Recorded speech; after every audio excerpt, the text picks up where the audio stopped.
আমিষ ও নিরামিষের বাহার চ্যানেলে আপনাদের সবাইকে জানাই সাদর আমন্ত্রণ।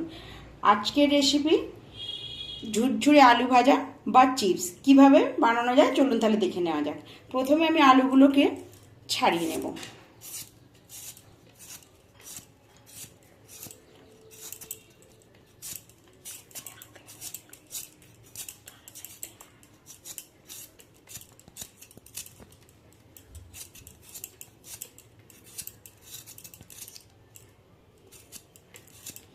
এইভাবে প্রত্যেকটা আলু আমি ছাড়িয়ে নেব।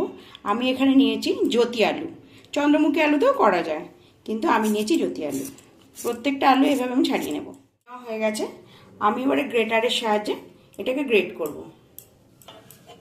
এই দিকটা দিয়ে আমি এটাকে আলুটাকে গ্রেট করে নেব।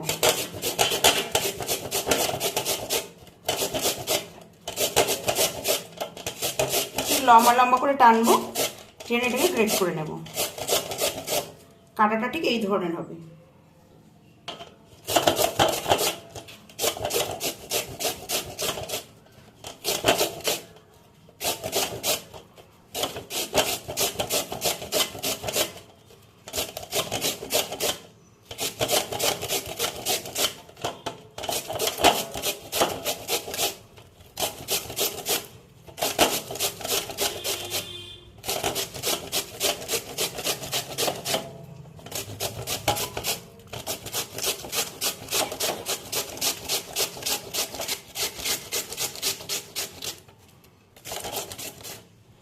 এইভাবে প্রত্যেকটা আলু আমি গ্রেট করে, আমার সম্পূর্ণ গ্রেট করে নেওয়া হয়ে গেছে।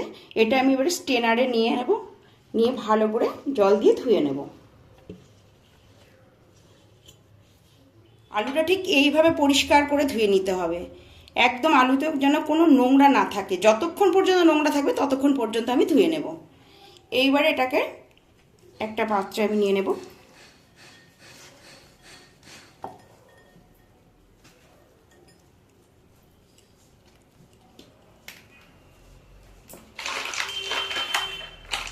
এর মধ্যে বরফ দিয়ে দেব।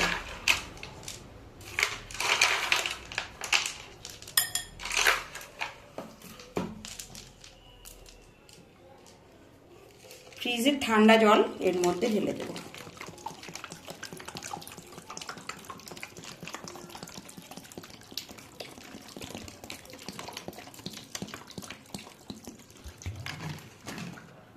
এইভাবে বরফ আর ঠান্ডা জল দিয়ে আমি 1 ঘন্টা ঢাকা দিয়ে রেখে দেব। আমি এবার আলুগুলোকে ছেঁকে এই স্ট্রেনারের মধ্যে দিয়ে দেব।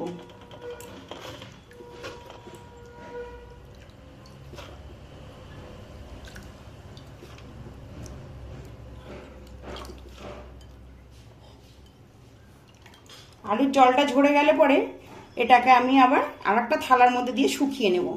আলুটা ধুয়ে স্ট্রেনারের মধ্যে জলটা একেবারে ঝরিয়ে নিয়েছি। এইবারে আলুর গায়ে যাতে জল না থাকে তার জন্য আমি পেপারে একটু দিয়ে জলটা একেবারে শুকিয়ে নেব। আলুর গায়েতে যাতে জল না থাকে সেইভাবে। আর তো থালায় করে ফ্যানের নিচেতেও দেওয়া যায়, ফ্যানের নিচেও শুকিয়ে নেওয়া যায়। আমি পেপারের মধ্যে দিয়ে শুকিয়ে নেব। ঠিক এইভাবে ছড়িয়ে 15 মিনিট রাখলে পরে এটা টেনে যাবে। তারপরে আলুটা ডিপ ফ্রাই করে নেব। আলুটা শুকিয়ে গেছে, ঠিক এইভাবে ঝুরঝুরে শুকিয়ে যাবে। আমার হাতে একটুও জল লাগছে না। এবার আলুটাকে আমি ডিপ ফ্রাই করে নেব। দিয়েছি, এখানে দিয়ে দেবো ভেজিটেবল অয়েল।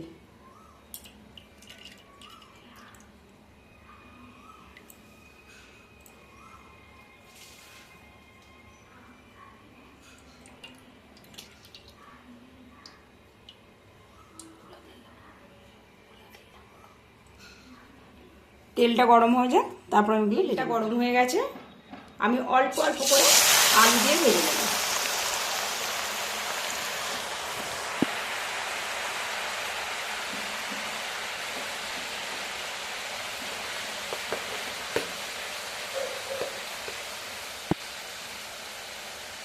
আলুটা ঠিক এরকম ভাজা হয়ে আসলে আমি এগুলো তুলে নেব, ঠিক বাদামি বাদামি যখন হয়ে আসবে। বাকি আলুগুলো ঠিক এইভাবেই আমি ভেজে তুলে নেব, ব্রাউন ব্রাউন করে। এই তেলের মধ্যে এবারে এই বাদামগুলো আমি ভেজে নেব। বাদামটা ভাজা হয়ে গেছে, এবার আমি এগুলোকে তুলে নেব। ফ্লেমটা আমি অফ করে দিয়েছি, দিয়ে ওই গরম তেলের মধ্যে এই কারি পাতাগুলো ভেজে দেবো।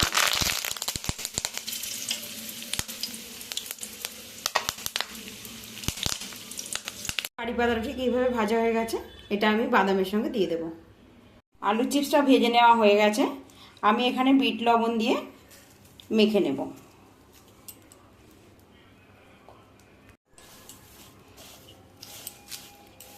এগুলো পুরোটা বিট লবণ দিয়ে আমি মিশিয়ে নেব।